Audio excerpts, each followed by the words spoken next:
চাওঁতে 2024 বৰ্ষয়ো মেলানি মাগিব ইংৰাজী কেলেণ্ডাৰৰ পৰা আৰু মাজত মাত্ৰ কেইটামান দিন আৰু ডিচেম্বৰ মাহ সোমালেই সকলোৰে মনবিলাক বনভোজস্থলীলৈ দৌৰ মাৰে আৰু এইবাৰো ব্যতিক্ৰম নহয় ডিচেম্বৰ মাহৰ আৰম্ভৰ লগে লগে বনভোজস্থলীসমূহত দেখিবলৈ পোৱা গৈছে বিভিন্ন বনভোজ প্ৰেমীৰ ভিৰ আমি এই মুহূৰ্তত উপস্থিত আছো যোৰহাটৰ যি বৰলুইতৰ চাপৰিৰ হাতীখাল ইকো পাৰ্ক যি ইকো পাৰ্কত যোৱা 2টা বছৰত বিভিন্ন প্ৰান্তৰ পৰা অগণন বনভোজ প্ৰেমীৰ ভিৰ পৰিলক্ষিত হৈছিল এইবাৰো ব্যতিক্ৰম নহয় মোৰ সতীৰ্থই কিছু পৰিৱেশ এই মুহূৰ্তত দেখুৱাব যে জাতিমুখৰ যি হাতীখাল ইকো পাৰ্ক সেই ইকো পাৰ্কৰ ইতিমধ্যে উদ্যোক্তাসকলে নৰূপত ন কইনাৰ দৰে আকৌ সজাই পৰাই তুলিছে যিহেতু ইতিমধ্যে এই স্থানলৈ বিভিন্ন প্ৰান্তৰ পৰা লোকসকলৰ আগমন ঘটিছে এক সুন্দৰ প্ৰাকৃতিক সৌন্দৰ্যৰে ভৰপূৰ আৰু এই স্থানতে ইতিমধ্যে বিভিন্নজনে আহি বছৰৰ শেষৰ দিনটোৱে হওক বা নতুন বছৰৰ আৰম্ভণিতে আহি ইয়াতে সকলোৱে এটা দিন পাৰ কৰে আৰু যি যান্ত্ৰিকতাময় জীৱন সেই জীৱনৰ পৰা নিজকে অকণমান আঁতৰাই আনি প্ৰাকৃতিক সৌন্দৰ্যৰ মাজত নিজকে বিলীন কৰি দিয়া পৰিলক্ষিত হয় আমি কিছু কথা পাতিম এইবাৰ প্ৰস্তুতি কেনেকুৱা আৰু ইয়াতে এইবাৰ যিসকল লোক আহিব বিভিন্ন পৰিয়াল আহিব বন্ধুবৰ্গৰ সৈতে বনভোজৰ দল আহিব সেই তেখেতসকলক এইবাৰ কেনেকুৱা ধৰণে উদ্যোক্তাসকলে আপ্যায়ন কৰিব বা ইয়াত কেনেকুৱা ধৰণৰ সুবিধা লাভ কৰিব মই অকণমান আছে জিন্তু গগৈ ডাঙৰীয়া আছে মই অকণমান আপোনাৰ ওচৰলৈকে আহিছো কেনেকুৱা প্ৰস্তুতি কেনেকুৱা চলিছে বিগত বৰ্ষৰ দৰে এবাৰো আচলতে আমি পৰ্যটকক আকৰ্ষিত কৰিব পৰাকৈ কিবা নতুন দিব পাৰিনি তাৰ এটা চিন্তা চৰ্চা কৰি থকা হৈছে আৰু আমি যথেষ্ট এবাৰ খেতি বাতি মাটিমাহো অলপ কৰা হৈছে লগতে লাই পালেং এনেকুৱা ধৰণৰ কৰা হৈছেই লগতে আৰু আমি এবাৰ অকণমান এইফালে ঘূৰি দিলে সুবিধা হ'ব আমাৰ আৰু এবাৰ নতুনত্ব হিচাপে আমাৰ প্ৰাকৃতিকভাৱে আৰ্টিফিচিয়েল নহয় প্ৰাকৃতিকভাৱে আৰু কিবা কৰিব পাৰি নেকি তাৰ চিন্তা চৰ্চা কৰি আছো এইবাৰো যথেষ্ট সংখ্যক যোৱা 2টা বছৰ আপোনালোকে 2টা বছৰ ইয়াতে এই যিটো পৰিকল্পনা কৰিছিলে 2টা বছৰ পূৰ্বেই কৰিছিলে যথেষ্ট লোকৰ 4ৰ্থ বছৰ হৈছে যথেষ্ট লোকৰ সমাগম আমিও দেখিছিলো এইবাৰ কেনেকুৱা ধৰণে আশা কৰা হৈছে এইবাৰো আমি আশা ৰাখিছো যাতে বিগত বৰ্ষৰ দৰে আমাক এই ঐতিহাসিক হাতীশালত বিগত বৰ্ষৰ দৰে যথেষ্ট ৰাইজৰ সমাগম হওক তাকে আশা কৰিছো ইয়াত কি চাবলৈ পাব এইবাৰ ইয়াতে যিসকল আহিব হয়তো যোৰহাটেই নহয় ইয়ালৈ বিভিন্ন প্ৰান্তৰ পৰা আমি দেখিছো লোকসকল আহে ইয়াতে কি উপভোগ কৰিব পাৰিব মূলতঃ প্ৰাকৃতিক সৌন্দৰ্য এইটো আমি দেখিছো আৰু কেনেকুৱা ধৰণৰ সা সুবিধা পাব ইয়াতে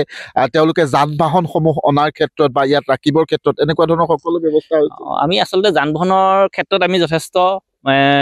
ডিচিপ্লিন মেইনটেইন কৰোঁ যিহেতু শাৰীকৈ ৰাখোঁ যাতে কোনো অপ্ৰীতিকৰ পৰিস্থিতি সৃষ্টি নহয় অন্য পিকনিক স্পটত যথেষ্ট ধৰণৰ এনেকুৱা ধৰণৰ ঘটনা সংঘটিত হোৱা দেখা যায় কিন্তু আমাৰ হাতীশালত যথেষ্ট মানে এনেকুৱা ধৰণৰ ডিচিপ্লিন এটা মেইনটেইন কৰি আমি যান বাহন ৰখাৰ ব্যৱস্থা কৰোঁ তাৰ উপৰিও আমি এবাৰ অশ্ব চালনা কৰিম বুলি ভাবিছো লগতে নৌকা বিহাৰটো আছেই তেনেকুৱা ধৰণৰ আৰু নৌকা বিহাৰ কৰিব পাৰিব আৰু লগতে আমাৰ এখন সৰু চিলড্ৰেন পাৰ্ক আমি কৰি আছো সেইখনতো আপোনালোকে ল'ৰা ছোৱালী যদি আহে পৰিয়ালৰ সৈতে তেতিয়া তাত যথেষ্ট উপভোগ কৰিব পাৰিব নিশ্চয় মই অকণমান দীপাংকৰ গগৈ আছে মই দীপাংকৰ গগৈৰ পৰা জানিব লাগিব যে গ্ৰাম্য পৰ্যটন গঢ়ি তোলাৰ এটা প্ৰয়াস কৰিছে যিহেতু কেইগৰাকীমান উদীয়মান যুৱকে যিহেতু এইবাৰো অকণমান এইফালে আহিলে সুবিধা হ'ব যদি আমি কওঁ যে হাতীশাল এটা অতি ইতিহাস প্ৰসিদ্ধ অঞ্চল ইয়াতে আপোনালোকে এই প্ৰকল্পটো লৈছে যে এটা গ্ৰাম্য পৰ্যটনস্থলী হিচাপে গঢ় দিয়াত এইবাৰো ব্যতিক্ৰম নহয় এইবাৰো আমাৰ 4ৰ্থ বৰ্ষ আমি 4ৰ্থ বৰ্ষৰ কাৰণে আমি প্ৰস্তুতি চলিও আছে ইতিমধ্যে ৰাইজৰ সমাগম হৈছেহি আৰু 2025 বৰ্ষক আমি 25 বৰ্ষত ৰাইজক আজৰিবলৈ আমি যেনেধৰণে পাৰোঁ তেনেধৰণে আমি প্ৰস্তুত হৈছোঁ আৰু সেইধৰণে আমি যা যোগাৰখিনিও কৰিছোঁ আৰু ৰাইজক আদৰিবলৈ আমাৰ ইয়াত এটা পজিটিভখিনি কি হ'ল আমাৰ পাৰ্কিঙৰ যথেষ্ট সুবিধা আছে এইটো দেখিছেই আৰু ইয়াত মানে থলুৱা খাদ্যৰ আমাৰ নিজৰ বিপণী আছে চিলড্ৰেন পাৰ্ক আছে আৰু মাছ পুঠি হওক বা থলুৱা যিখিনি শাক পাচলি নিজৰ আমাৰ বজাৰৰ ব্যৱস্থা আছে আৰু উৎপাদিত সামগ্ৰী ডাইৰেক্ট বাৰীৰ পৰা কিনিব পাৰে ইয়াত ব্যৱস্থা আছে আৰু আগৰ যিখিনি ডেক'ৰেশ্যন যিখিনি ধৰি লওক মানুহে আহি আজিকালি বিশেষকৈ চেল্ফি পইণ্ট যিখিনি লাগে সেইখিনি ক্ষেত্ৰতো আমি নতুনত্ব অকণমান দিবলৈ চেষ্টা কৰিছোঁ কাৰণ প্ৰতি বছৰ একেখিনি লৈতো ৰাইজে অকণমান ভাল নাপায় কাৰণ এতিয়া আমি দেখিছোঁ বিগত 3 বৰ্ষত মানে একেখিনি ৰাইজে 2-3 ইয়ালৈ ধৰি লওক আহিছে কিবা এটা ভাল পাই আহিছে ধৰি লওক ইয়াৰ প্ৰাকৃতিক পৰিৱেশৰ লগত অকণমান পৰিয়ালটোৰ লগত সময় অতিবাহিত কৰি খুব এটা আনন্দিত হয় মানে আমাৰ লগত যোগাযোগ কৰে যে এইবাৰো যাম নতুন কি কৰিছা সেইখিনি আমি কৰিবলৈ চেষ্টা কৰিছোঁ আৰু নতুনত্ব দিবলৈ যিমান পাৰোঁ আমি সিমান প্ৰয়াস কৰিছোঁ আৰু আমি 1 তাৰিখৰ পৰাই ৰাইজৰ সমাগম হৈছে 1 তাৰিখৰ পৰা মুকলি কৰি দিয়া 1 তাৰিখৰ পৰা মুকলি কৰি দিয়া হৈছে আমাৰ নিয়ম নীতিখিনি কৰি পেলাই আৰু ধৰি লওক তাৰ মাজতে কামখিনিও চলি আছে আৰু প্ৰস্তুতি কিছুমান চলি আছে আৰু মানে অহা দেওবাৰলৈকে সম্পূৰ্ণ প্ৰস্তুতি হৈ যাবগৈ ধন্যবাদ জনাইছোঁ মই মোৰ সতীৰ্থই কিছু এটা পৰিৱেশ দেখুৱাব আচলতে কেনেকুৱা এটা পৰিৱেশৰ মাজত যিসকল আহিব তেওঁলোকে দিন এটা উপভোগ কৰিব পাৰিব সেই কিছু পৰিৱেশ মোৰ দেখুৱাবলৈ মোৰ সতীৰ্থই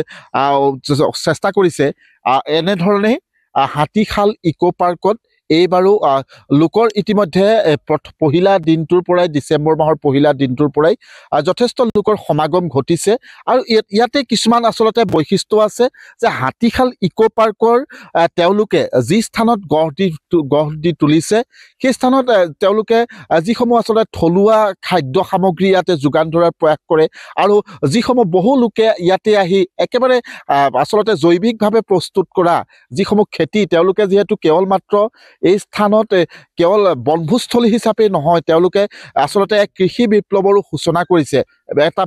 বৃহৎ এলেকা তেওঁলোকে ইতিমধ্যে ইয়াতে কৃষি কৰ্ম কৰিছে আৰু সেই কৃষি পথাৰৰ পৰা তেওঁলোকে সামগ্ৰী লৈ যাব পাৰিব আৰু জাজিমুখৰ যি বৰলুইতৰ আচলতে থলুৱা মাছ সেই মাছৰ সোৱাদ ল'ব পাৰিব এনেধৰণৰ কিছু তেওঁলোকৰ পৰিকল্পনা আছে আৰু যি আচলতে কাষেৰে বৈ গৈছে যিটো যান সেই যানটোত তেওঁ আচলতে নৌকা চালনা আৰু অস্ত্ৰ চালনা আদি এনেকুৱা ধৰণৰ ব্যৱস্থা লৈছে সামগ্ৰিকভাৱে এই যি হাতীশাল ইকো পাৰ্ক এই ইকো পাৰ্কত আহিলে সকলোৱে কিন্তু এটা দিন পৰিয়ালৰ লগতেই হওক বা বন্ধুবৰ্গৰ লগতে হওক খুব সুন্দৰকৈ যান্ত্ৰিকতাৰ পৰা আঁতৰি আহি প্ৰাকৃতিক সৌন্দৰ্যৰ মাজতে নিজকে বিলীন কৰি উপভোগ কৰিব পাৰিব আপুনি বিচৰা বাতৰি পাব কেৱল নিউজ 18 এপত নিউজ 18 এপ ডাউনলোড কৰিবলৈ স্ক্যান কৰক এই QR কোড গুগল প্লে ষ্টৰতো পাব এই নিউজ 18 এপ